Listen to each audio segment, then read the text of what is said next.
Karibu kwa kufuata matangazo ya MTV, tukikutangazia kutoka mashariki mwa Jamhuri ya Kidemokrasia ya Kongo.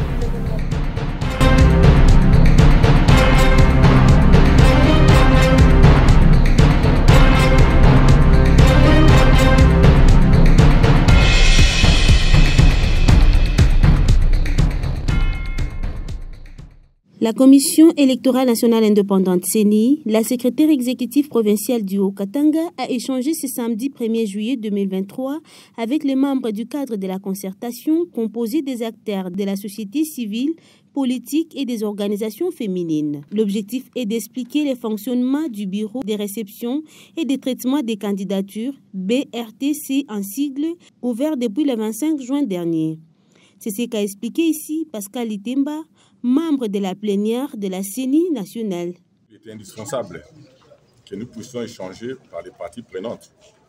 Parce que cette opération ne concerne pas uniquement la CENI en tant que centrale, mais concerne pratiquement toutes les parties prenantes qui seront impliquées pour la réussite de cette opération.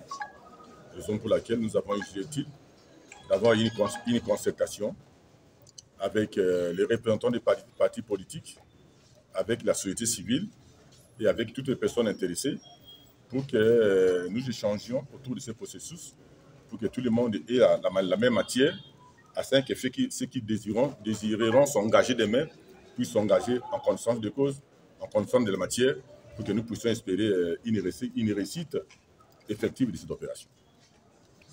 Et notre adresse a tourné autour de la loi électorale. Effectivement, vous savez que dans notre pays, la loi est parfois promulguée au niveau de Kinshasa, mais elle ne circule pas au niveau de la population.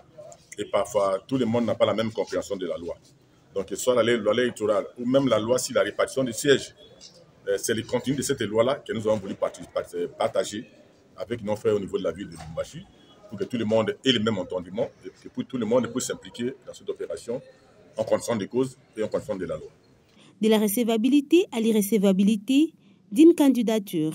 Voilà les explications données par Mme Mimi Mukulumoya, secrétaire exécutive de la CENI au Katanga. Et dans quel cas ou dans quelles conditions on peut déclarer une candidature irrecevable? Ici, l'article 21 vous dit qu'une candidature est déclarée irrecevable lorsque le candidat est inéligible. Et nous avons dit comment le candidat est inéligible. Lorsque le candidat n'a pas donné son consentement par écrit, c'est une condition. Il faut consentir pour que la CENI accepte votre dossier. Dans le cas contraire, la candidature est irrecevable. Nous parlons de la candidature. Il y a une différence entre les listes et la candidature. Les listes sont constituées de plusieurs candidatures selon les circonscriptions. Parce que même dans une circonscription, à un seul siège, cette candidature constitue une liste en soi.